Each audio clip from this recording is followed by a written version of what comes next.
Hello, everyone, and welcome again to the Main Street Finance YouTube channel.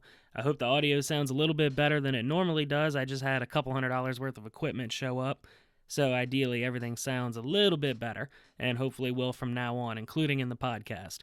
But enough about all that. As I'm sure you see on the screen, we have yet another video of me taking you through a spreadsheet, and this is, of course, the Google Sheets page for the show, in which I just make spreadsheets for you guys and just, I'm able to be a nerd and also help you guys out at the same time. Now, for those of you that have been here before, you'll notice there is a third spreadsheet here that is now titled Traditional versus Roth. So let's go ahead and check it out.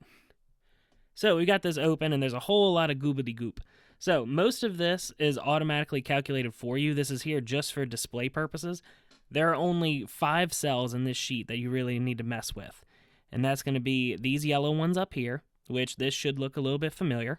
How much money you're starting out with, your interest rate, how many times you're going to put money in per year, how often it's going to compound, and then if you're going to do it multiple times per year, or if you're putting in money besides what you're starting with, that's going to be your payments right here. So I left that zeroed out because I want to leave something to the imagination here. So since we're talking about IRAs and traditional versus Roth, I went ahead and I looked up. I have the exact numbers for you guys. You have your normal contributions, which just means you are under age 50. And then your catch-up contributions, so if you're over age 50, you can put in more than everyone else. So what I have here is a calculation to see if you wanted to max out, and by max out, it is you want to put in that full $5,500 or the $6,500. I went ahead and did this math, just assuming that you get paid every other week. If you get paid every other week, it's 26 checks per year because there's 26 two-week periods in a year. So we're going to play with that in just a second here. And then our familiar grid here, and all this is going to do is it's going to take the information you put into these yellow cells up here, and it's going to project it out. Now, I went ahead and I gave you so balance is going to be the total value of your portfolio, what's in your account. The contributions is going to be what you put into it, zero growth, just what you physically went and made the deposit for to put in there. And then your interest is the actual growth. So this is just the growth off of your contributions. So if this math is right, and it should be because I've checked it several times, then these two bottom rows should add together to come up with your balance. Because your balance is going to be a mix between the money you put in and the growth. So let's go ahead and do this here. So I put a little reminder. So a traditional IRA, and also this refers to a 401k. If it's traditional, you don't pay any taxes at the beginning, or you get a tax break. And then you get taxed as you pull it out. So you put money in every paycheck, every whatever, or if you're putting it in manually, you do it then. And then it grows tax-free all the way up until you turn age 59 and a half, which don't ask me why it's a half. You got to ask Congress for that one. So once you turn 59 and a half, you start being able to pull that money out, and you get taxed as you pull the money out. So we're going to make a couple assumptions here, but this is just for illustrative purposes to show you the difference between traditional versus Roth. So Roth, you get taxed at the beginning, and all that really means is you pay your normal income tax. So your withholdings are the same, the government pulls your money out, just like they're supposed to, and that's your taxes. You never have to worry about paying those taxes in the future. So the main difference here between traditional and Roth is the growth. Traditional, you're getting taxed on what you put in, plus what that money grew to. With the Roth, you're just paying taxes on the money you put in and none of the growth. So the whole purpose of this video and this spreadsheet is to show you what that difference is in dollars and cents wise. So you'll notice there are 2 columns here that have dollar amounts. So I'm trying to cater to people more my age in their lower to mid 20s, and then my people who are maybe more middle-aged towards age 40, 50, whatever. Now, you can play with this and see how it looks, whatever, but in general, I have a column for if you have 20 years to invest, or if you have 40 years to invest. Now, again, this video is just to prove the point, so you can choose traditional versus Roth. So the 5th field that you can edit is this assumed tax rate. Now, obviously, tax rates are going to be different. We can't project what the tax rates are going to be years in the future, but we're just guesstimating that it's either you pay the taxes now or you pay the taxes later. We're not going to account for the tax rates changing. So We're going to assume you're starting with nothing. We're going to have an interest rate of 7%, which again, the market usually grows at about 9.8%, but we're going to keep it at 7 because that's our more conservative number. That's a little bit more realistic. The 9.8 is realistic, but the 7% is better because it takes into account inflation, which we'll cover that in a future video. So we have our 26 payments in here, and since let's assume we're doing the 5,500. So let's make this clean. Let's just say 200. So let's say you take $200 out of every paycheck, and you put it into your Roth IRA. Well, you put it into an IRA. I highly recommend the Roth, and you're about to see why. So you put that $200 in.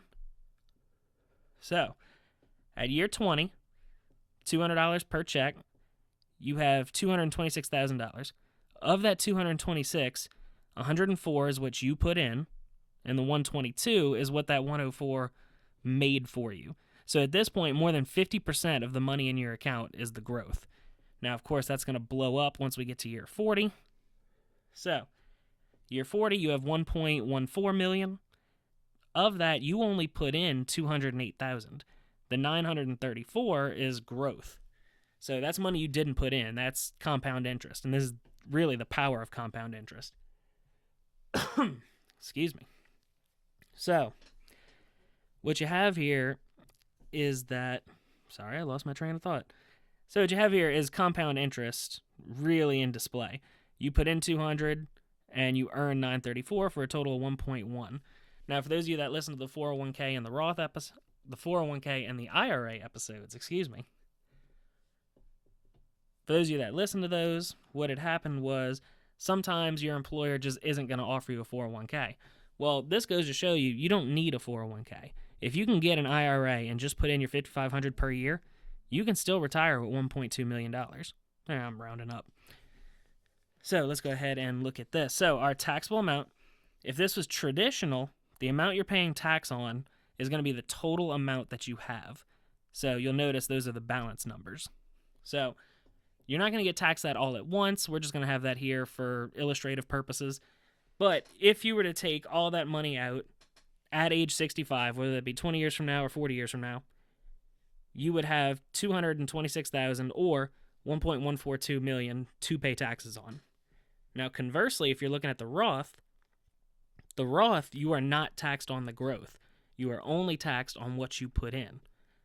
So at year 20, instead of paying taxes on $226,000, you've already paid the taxes, but you already paid the taxes on $104,000. So really, you got about $100,000 you're not paying taxes on. Actually, I could tell you it's $122,000. And then here, same story. Your taxable amount is only what you put in, which at this case, or at this point in 40 years, it was only $208,000. So you're only paying taxes on $208,000 for a Roth. But if it was a traditional, you're paying taxes on $1.1 million. So let's assume across the board, you're going to pay an effective tax rate of 22%. Well, all this does is it takes your money that you owe, the taxable amount, and then the interest rate. So, of your $226,000 that you have, you would end up paying $50,000 in taxes. And then over here, you'd have $1.1 million, which you'd end up paying about $250,000 in taxes. Now, if you look at the Roth, because you're paying taxes on a much lower amount, instead of $50,000, well, now you're paying $23,000. And then, of course, that effect is going to multiply up here. So instead of paying $250,000, you're only going to pay that $45,000.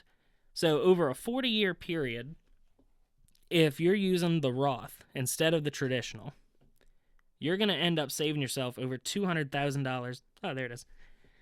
Taxes avoided. That's probably the most fun field here. Taxes avoided. Here you dodge about $27,000 in taxes. Here you dodge about $205,000. Now, if y'all will allow me to throw in a little quip of my own, with the national debt jumping as high as it is, especially with the new $4 trillion in debt just this year with the coronavirus, which way do you think taxes are going to go? You think they're going to tax you more, or they think you're going to tax you less in the future? So if your tax rate right now is 22%, they got to pay off that debt somehow. And the only way they really make money is off of us, the citizens. So if you're assuming, if you assume that the taxes are not going to change, which is unlikely, then the Roth is a far better deal. You save $200,000. If you think taxes are going to go up, the Roth is even better because you're locking in today's tax rate and you don't have to worry about what the taxes are going to be in the future. So I didn't want to ramble too much on this video. I try to keep these kind of short. So again, like the rest of them, this spreadsheet is uploaded to the drive. The link to get to it is going to be in the description below. If you enjoyed it, leave me a like. If you have any ideas or questions, comments, concerns, whatever, just go ahead and leave me a comment. And thank you for walking with me down Main Street.